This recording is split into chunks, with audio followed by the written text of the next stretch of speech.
اس وقت یہ ہے کہ اصل نماز یہی ہے، یہ سورہ فاتحہ۔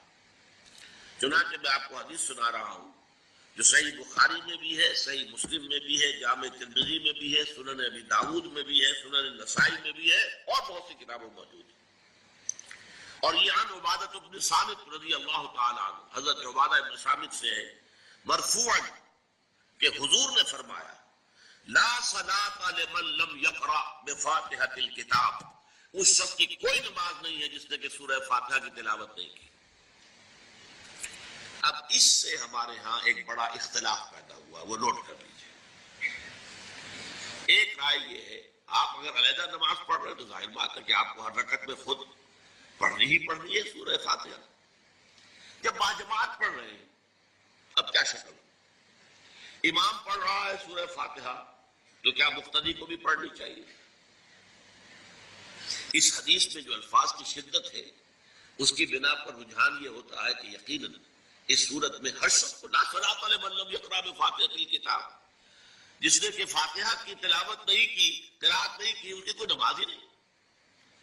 تو یہ موقف ہے امام شافعی کا، یہی مسلک ہے ہمارے اہل حدیث بھائیوں کا کہ آپ چاہے اکیلے نماز پڑھ رہے ہو، چاہے امام کے پیچھے پڑھ رہے ہو، اور چاہے امام جو ہے وہ جہری رکعت پڑھا رہا ہے اور چاہے سری رکعت پڑھا رہا ہے۔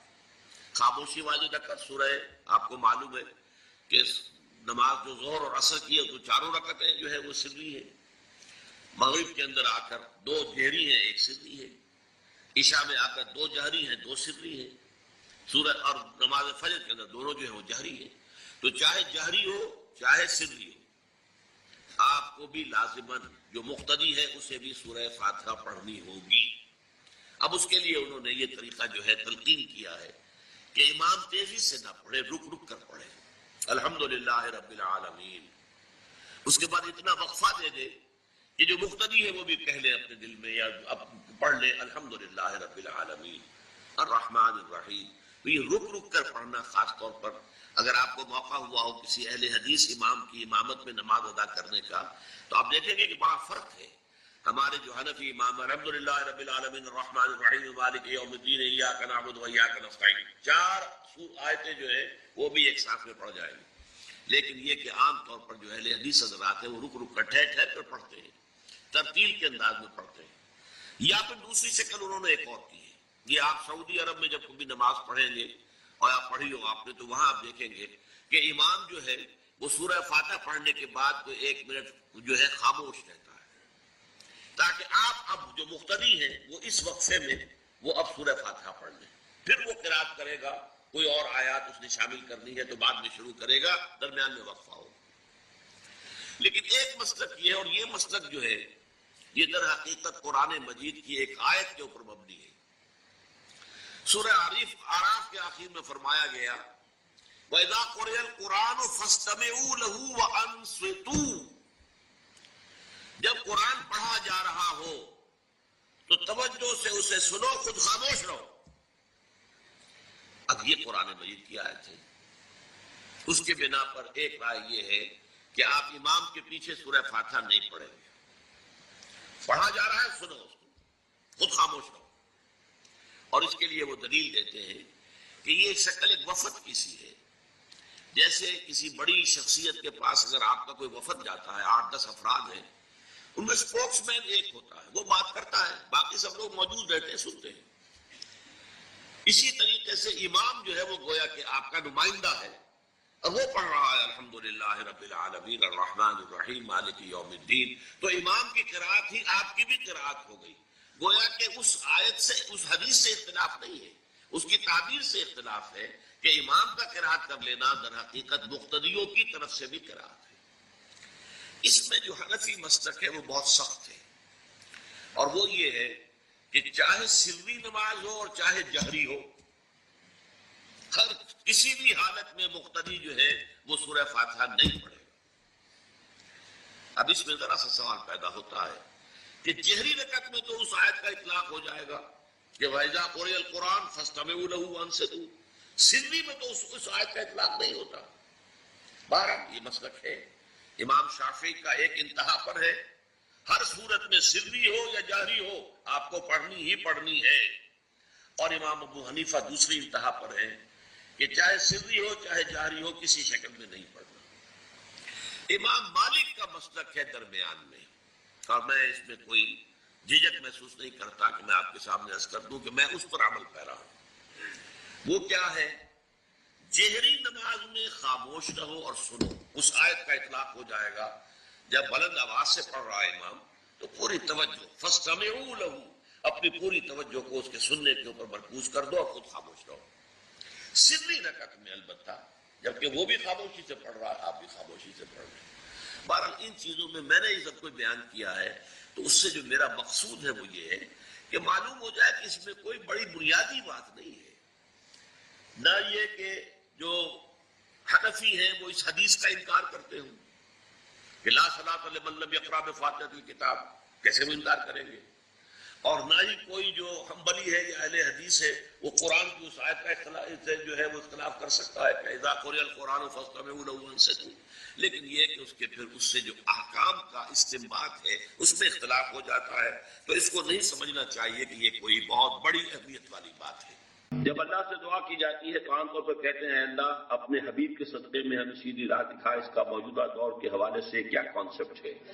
جو کام بھی ہم اللہ کے ساتھ کریں وہ ایک عبادت کا جز ہو جاتا ہے، اور اس میں کامل پیروی ہونی چاہیے حضور کی اور صحابہ کی۔ یہ صحابہ سے ثابت نہیں ہے، اس میں یہ ہے کہ ذرا بھی ہم ادھر سے ادھر ہو جائیں گے تو خطرے میں پڑ جائیں گے، مشتبہات میں آ جائیں گے۔ جو چیز صحابہ سے ثابت ہے اس پر اکتفا کیجیے۔ کیا وہ ان پہ کوئی محرومیت تھی کسی شے کی وجہ سے؟ کم رہ گئے کہیں؟ اصل میں ہم ان چیزوں میں جو کوئی بڑھاتے چلے جاتے ہیں اس سے پھر گمراہی کے، اگر شروع میں وہ گمراہی نہیں بھی ہوتی تو گمراہی کا احتمال اور گمراہی کا امکان ہو جاتا ہے۔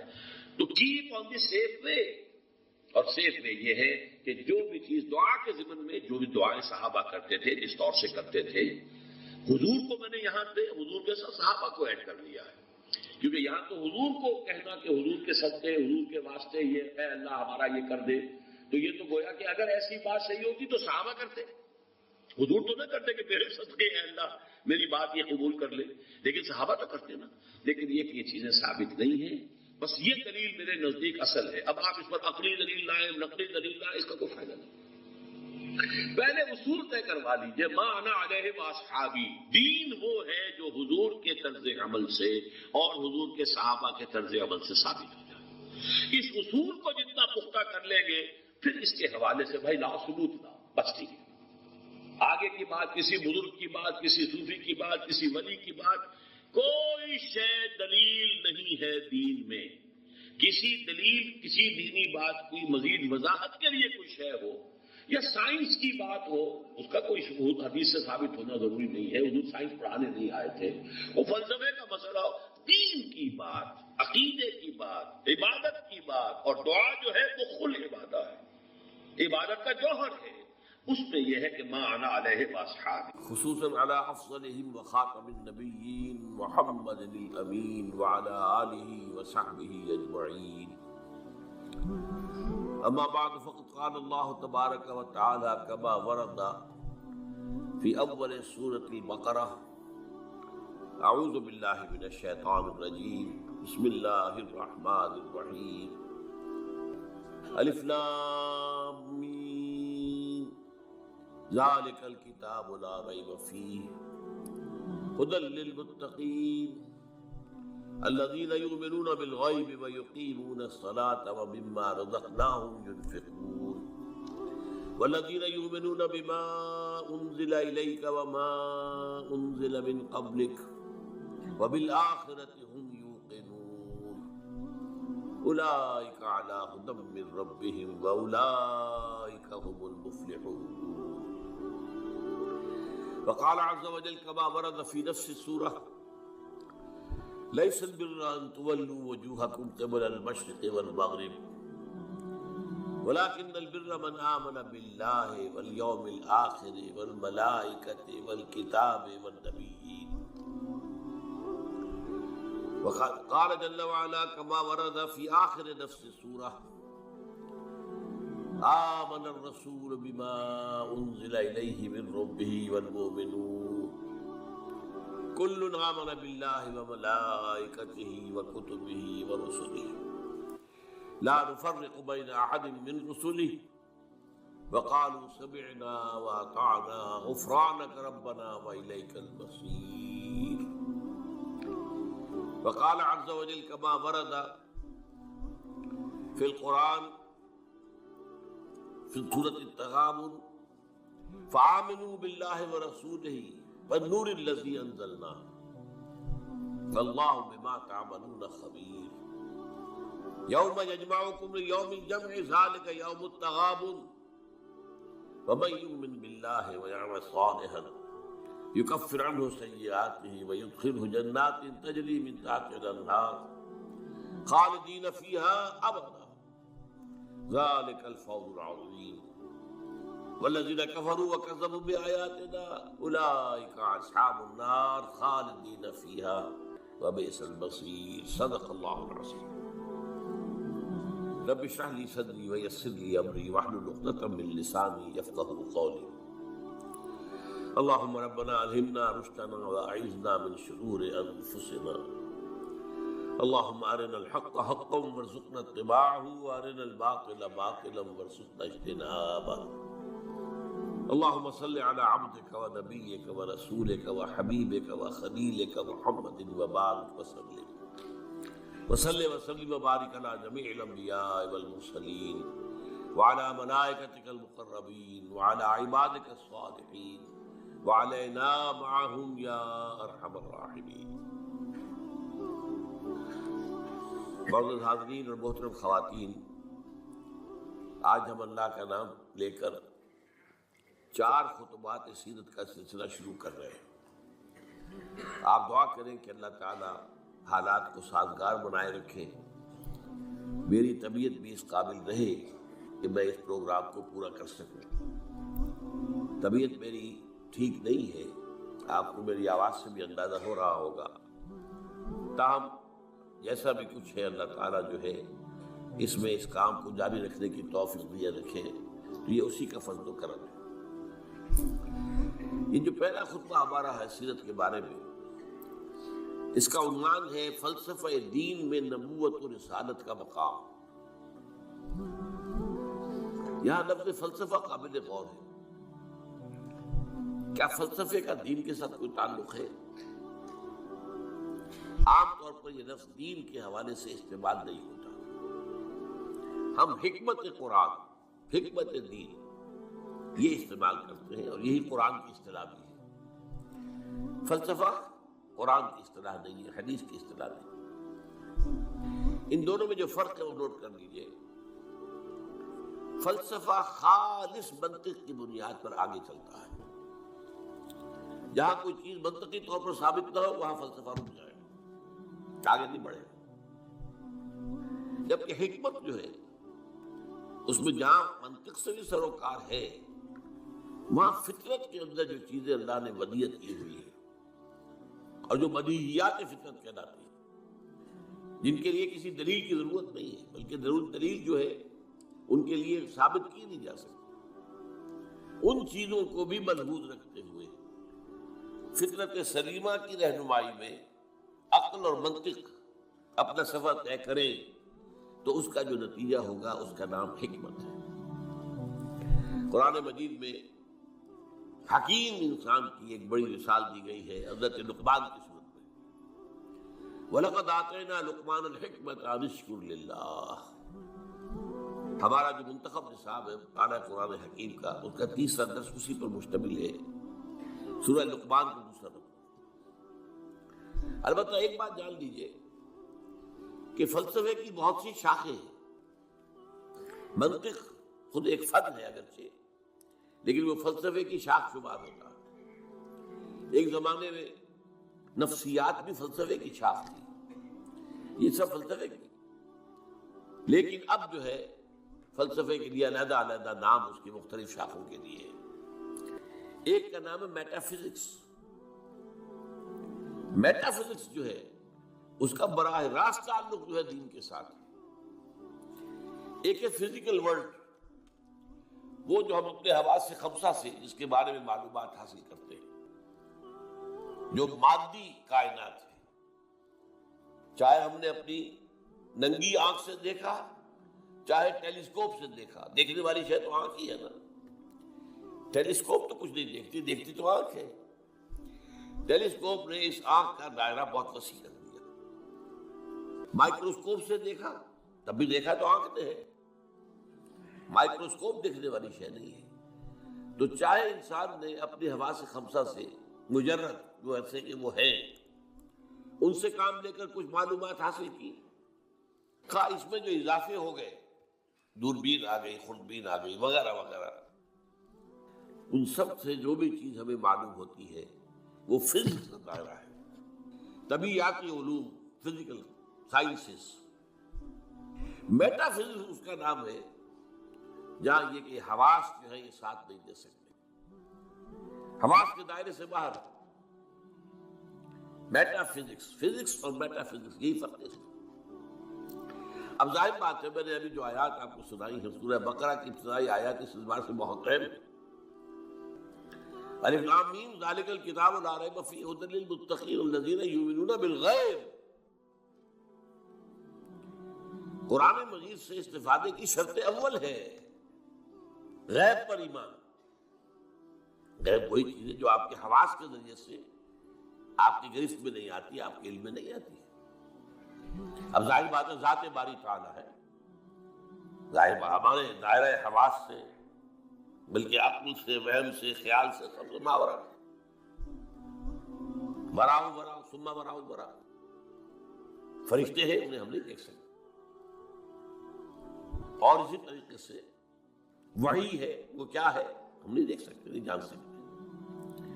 یہ سب جو ہے میٹا فزکس کا میدان ہے، اور فزکس کا میدان وہ ہے جو کچھ ہم دیکھ سکتے ہیں. میٹیریل ورلڈ ہے، جو بھی میٹیریل چیزیں ہیں وہ فزکس کی ہیں، اور وہ میٹا فزکس ہے. تو قرآن کا جو میٹا فزکس ہے، اب ظاہر بات ہے کہ جب سائنس بہت آگے بڑھ گئی ہے، فزیکل سائنسز، تو ضرورت اس امر کی تھی اور اب بھی ہے کہ قرآن کے میٹا فزکس کے ساتھ جدید فزکس سے حاصل شدہ معلومات کو جوڑا جائے،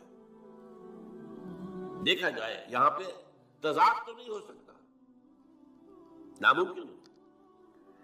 اور بہترین بات ہے جو ڈاکٹر رفیع الدین مرحوم نے لکھی، قرآن is the word of God and this universe is the work of God.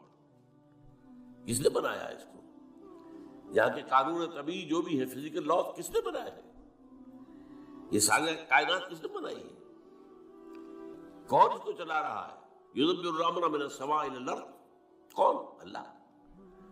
تو word of God Quran, work of God کائنات، ان دونوں میں کوئی تضاد تو ممکن نہیں ہے.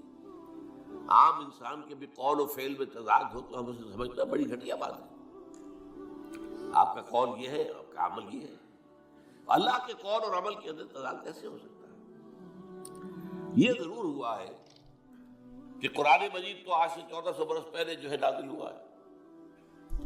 اس وقت انسان کی جو مادی معلومات تھی وہ اتنی کم تھی کہ قرآن مجید میں فزیکل فینومینا کا جو تذکرہ ہوا ہے ان کو صحیح طور پر سمجھا نہیں جا سکتا تھا. اس لیے کہ ابھی ہماری معلومات اس کائنات مادی کے بارے میں بہت محدود تھی. لیکن جیسے جیسے جیسے جیسے سائنس آگے بڑھی ہے، قرآن نے پہلے کہہ دیا تھا سنریہم آیاتنا فی الآفاق وفی انفسہم حتی یتبین لہم انہ الحق.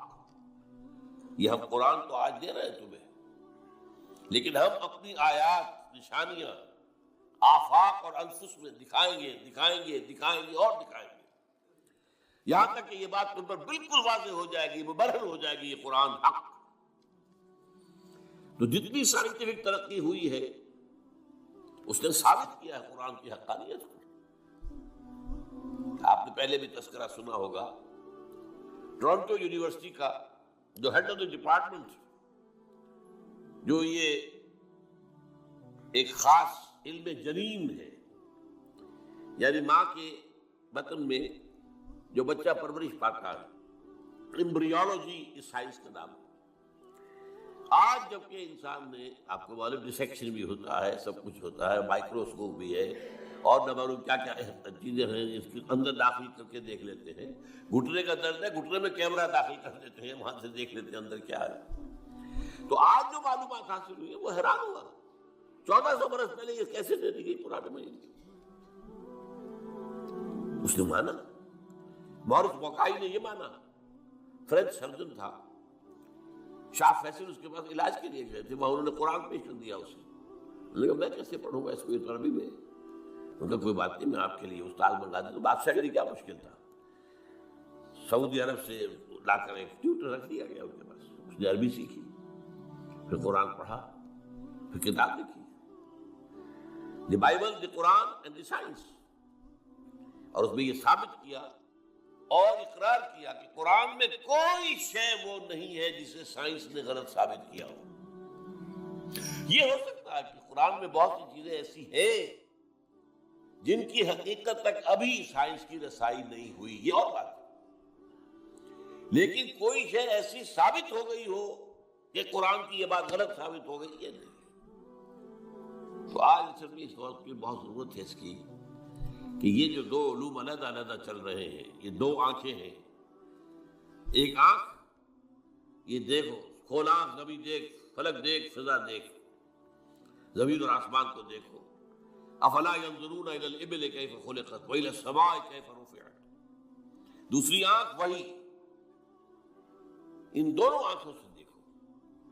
اس سے حقیقت کا علم قرآن سے دو، اس سے کائنات کا علم اپنی حواس خمسہ اور عقل کے ذریعے دو، اور پھر دیکھو تو ان دونوں میں کوئی تضاد نہیں ہے. یہی ہے در حقیقت میری آج کی گفتگو کی بنیاد، کہ نبوت اور رسالت کا مقام و مرتبہ دین کا جو میٹا فزکس ہے، دین کا جو فلسفہ اور حکمت ہے، اس میں کیا ہے. تو ہمیں سب سے پہلے یہ جاننا ہوگا. یہاں یہ ذکر کر دوں میں کہ میں نے اس موضوع پر جس پر آج میں یہاں تقریر کر رہا ہوں، آج سے 25 برس قبل یہ جو ہمارا یہ ٹاؤن ہال ہے، جنا ہال، 26 مارچ 1975 کو تقریر کی تھی،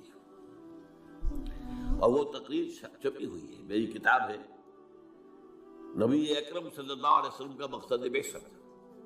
یہ جو میرا آج کا لیکچر ہے وہ پہلا لیکچر اسی موضوع پر اس وقت تھا. اب 25 سال میں یقیناً میرے فکر میں بھی کچھ وسعت پیدا ہوئی ہے.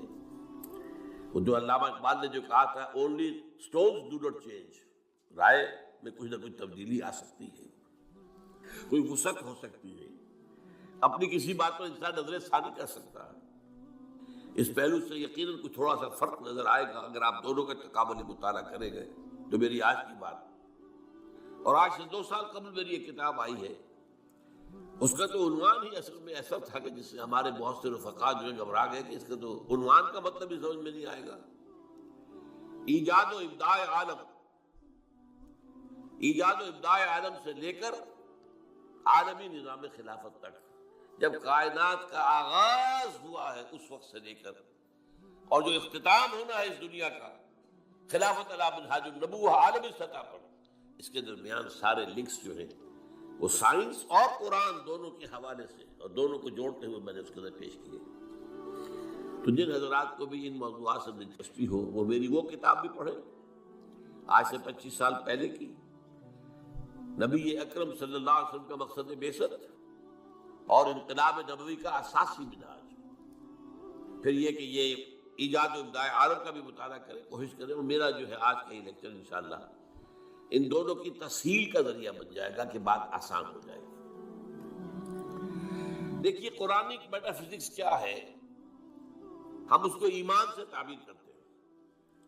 میں نے یہ چند آیات آپ کو سنائی. ایمانیات کیا کیا ہیں؟ اللہ پر ایمان، آخرت پر ایمان، یوم آخر پر ایمان، وحی پر ایمان، فرشتوں پر ایمان، کتابوں پر ایمان، رسولوں پر ایمان، حضور کی ختم نبوت و رسالت پر ایمان، قرآن کے آخری اللہ کا کلام ہونے اور اس کے محفوظ ہونے پر ایمان، بعث بعد الموت پر، جنت اور دوزخ پر، حساب کتاب پر، وزن اعمال پر ایمان. یہ تمام ایمانیات یہ سب کیا ہے؟ یہ میٹا فزکس ہے، یہ ہمارے اس دائرہ حواس کے اندر آنے والی چیزیں نہیں۔ ان ایمانیات کو 3 بڑے بڑے عنوانات کے تحت جمع کیا جا سکتا ہے۔ نمبر 1 ایمان باللہ یا توحید، نمبر 2 ایمان بالآخرہ یا معاد۔ معاد کے معنی لوٹنے کی جگہ، عاد یعود عودا، لوٹنا، معاد لوٹنے کی جگہ، اس میں ظرف ہے۔ تیسرے ایمان بالرسالت۔ اب جب یہ ایمان باللہ کیا ہے، چند چیزیں میں گنواؤں گا۔ پہلی بات یہ کہ آج ہم یہ مانتے ہیں، ہم پہلے سے مانتے تھے، آج دنیا بھی مان رہی ہے۔ جو فزکس کا آپ سے کچھ عرصے پہلے کا دور تھا، 50-60 سال پہلے کا، اس وقت تک یہ مانا جاتا تھا کہ کائنات ہمیشہ سے ہے اور ہمیشہ رہے گی۔ یہ نیوٹونین دور کہلاتا ہے فزکس کا۔ لیکن آج ہمیں وہ بات معلوم ہو چکی ہے سائنس سے، جو قرآن ہمیں بتاتا ہے، یہ کائنات ہمیشہ سے نہیں ہے، نہ ہمیشہ رہے گی۔ یہ ایک خاص وقت پر پیدا کی گئی ہے اور ایک خاص وقت پر ختم ہو جائے گی۔ آج سائنس نے اس کے لیے نقطہ آغاز اس کو کہا ہے بگ بینگ، ایک بہت بڑا دھماکہ ہوا تھا، اس سے کائنات شروع ہوئی۔ پھر یہ تصور بھی ہے کہ کائنات ابھی پھیل رہی ہے، پھول جھڑی کی طرح۔ پھول جھڑی آپ کو معلوم ہے ایسے چکر لگاتے ہوئے پھیلتی ہے، اسی طرح یہ کائنات ابھی پھیل رہی ہے، مزید گیلیکسیز وجود میں آ رہی ہیں۔ آپ اکثر و بیشتر اخبارات میں پڑھتے رہتے ہیں کہ آج ایک اور نئی گیلیکسی دریافت ہو گئی ہے، اتنے millions and millions and trillions and trillions years, light years دور ہے ہم سے۔ وہ تو حساب کتاب میں آنے والی باتیں نہیں، لیکن یہ کہ اللہ تعالیٰ نے بھی فرمایا تھا یزید اللہ فی الخلق ما یشاء، اللہ اپنی تخلیق میں اضافہ کرتا رہتا ہے جو چاہتا ہے، یا کرتا رہے گا، دونوں معنی اس کے ہو سکتے ہیں۔ فعل مضارع میں فعل حال بھی ہے اور فعل مستقبل بھی ہے۔ اور اسی کو اقبال نے کہا یہ کائنات ابھی ناتمام ہے شاید، کہ آ رہی ہے دمادم صدائے کن فیکون، کن فیکون، کن فیکون۔ ابھی تو نئی نئی چیزیں وجود میں آ رہی ہیں، لیکن ایک وقت آئے گا، جیسے وہ فنر ہوتا ہے، فنر، وہ فنر جو ہے لپٹا ہوا ہے، اس کو آپ کھینچتے ہیں، لیکن اگر چھوڑ دیں گے اس طرح کو، پھر وہی آ جائے گا واپس۔ اسی طرح ایک وقت آئے گا کہ یہ کائنات جو ابھی تو پھیل رہی ہے، جا رہی ہے، ایک وقت میں اس کی ریورسل ہو جائے گی، اور یہ جو اب سمٹنی شروع ہوگی، پھر ایک نقطے پر جا کر ختم ہو جائے گی۔ قرآن میں نقشہ کھینچا گیا یوم نطوی السماء کطی السجل للکتب، ہم یہ فضاؤں کو اور خلاؤں کو لپیٹ دیں گے، لپیٹ دیں گے۔ دیکھیے آج کا کانسیپٹ اور قرآن کے الفاظ، جیسے پچھلے زمانے میں کتابیں ہوتی تھی، جلد بندی کا تو معاملہ نہیں تھا، ایک کاغذ پر لکھ کیا پورا ہو گیا، اس کے ساتھ نیا کاغذ